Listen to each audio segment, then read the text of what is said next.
Hello, and welcome to the final video in this series on pre-training large language models, rather code walkthrough of pre-training large language models from scratch.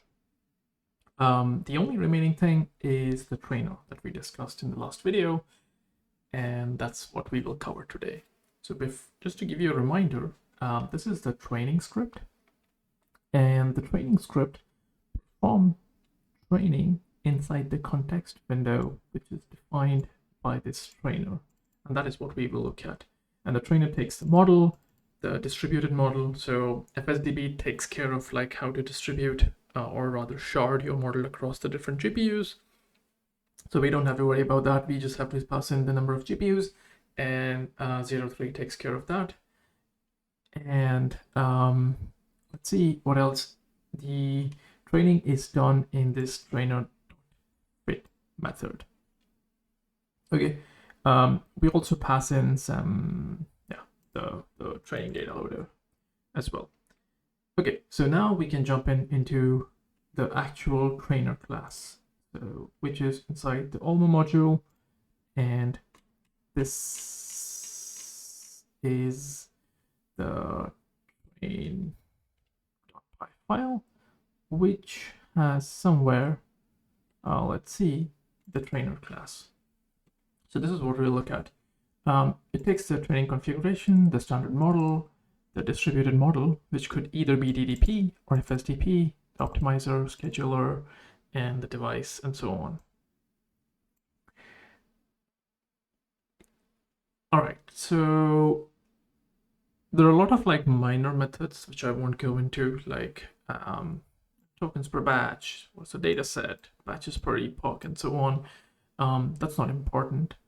What we want to look at is the fit method. So let's directly go to the fit method. So when the fit method is called, definitely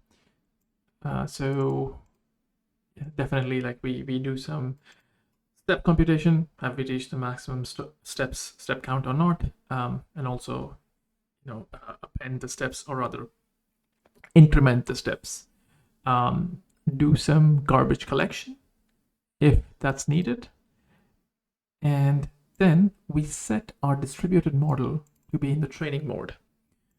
So if it's in the training mode, that's good. If it's not, you need to set it in the training mode. Then some profiling bit, which we don't care about. Again, all the profiling stuff is done by rank 0. And then finally, we loop over all our, basically loop over our batches, and for each, rather for loop over the number of epochs, and then loop over the batches. So for every batch, this is interesting.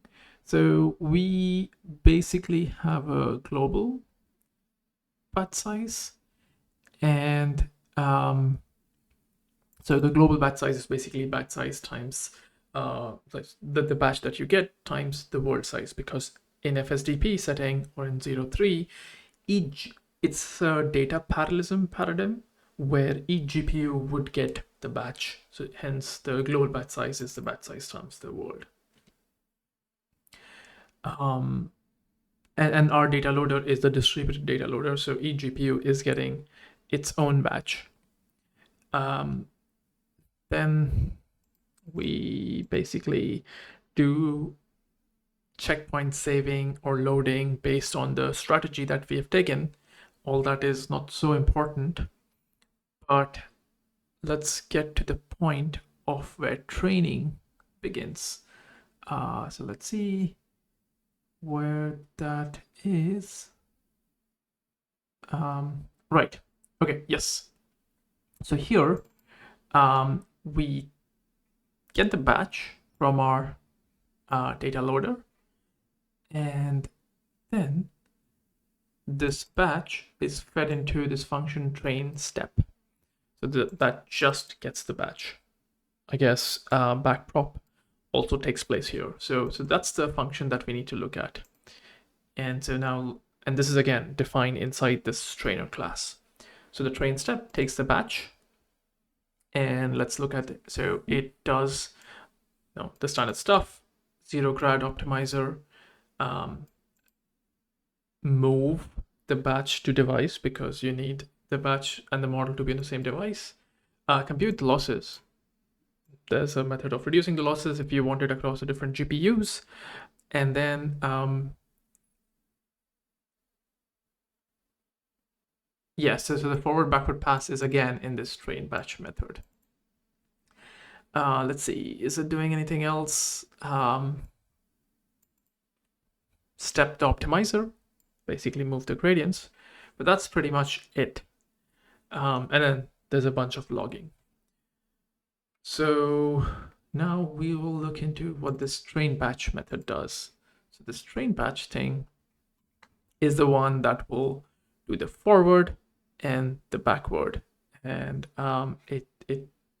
so here, because we're in the mixed precision, that's why we have this context window where so basically the weights will be in FP32 and the gradients will be in FP16 by default. So that's what. So we will do the forward pass on this and then backwards. What I don't know is what this grad sync context window is. So let's look at that. What this is.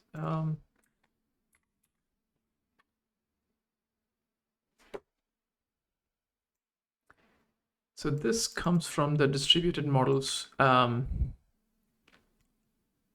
sync method or sync parameter. Yeah, I'm not too sure what this is because it says this the sync context for DDP is enabled for all batches except the last one. So except the last one, it's null context, and for the last one, it is don't sync. Okay, I think it's because the last one is probably doing the aggregation, but I'm not too sure. But in any case, I think this the we haven't looked at this train microbatch method. The train microbatch method, I guess, just does the model forward, and then computes the loss. Now this model forward, let's look at this, takes the distributed model and calls the forward method by invoking the call dunder method with the input IDs. And throughout this whole process, the sharding part, so if you've noticed that we treat the model as a regular model, like we are addressing the distributed model, but we treat the model as if it was a single model or a regular model because we call the forward method. And FSDP takes care of sharding it and how the different parts should be accumulated and how the different forward methods should work across the different GPUs. So that's taken care of by the Torch distributed module and the FSDP class. So that kind of covers like pretty much what we wanted to discuss here. Yeah, let me see if there's anything else. The saving of states happens on the first GPU or a single GPU where things are gathered and saved. But I think that is pretty much it.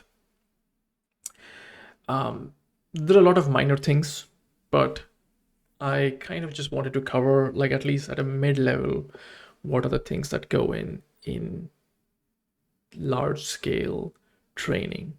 So this training that was done for Olmo is just using FSDP. Now, beyond 7 billion or maybe up to 30 billion, FSDP is efficient, but as soon as you get into the 100 billion parameter models, you kind of want to also include the other parallelisms like pipeline, tensor, and so on. So for that, NeMo toolkit by NVIDIA is the one that is typically used. That's Megatron based.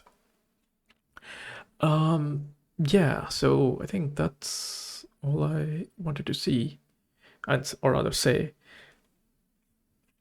Recently, Olmo Group released a mixture of experts model. Let's see if they released code for that. Does not look like it. Oh, yep. So basically, how do you train mixture of experts? So maybe we can at some point look at that, but not in this video. I think all the 4 videos have been long enough. So I guess I will end it here. Thanks for watching. And if you like the videos, like, share, subscribe. All right, see you guys.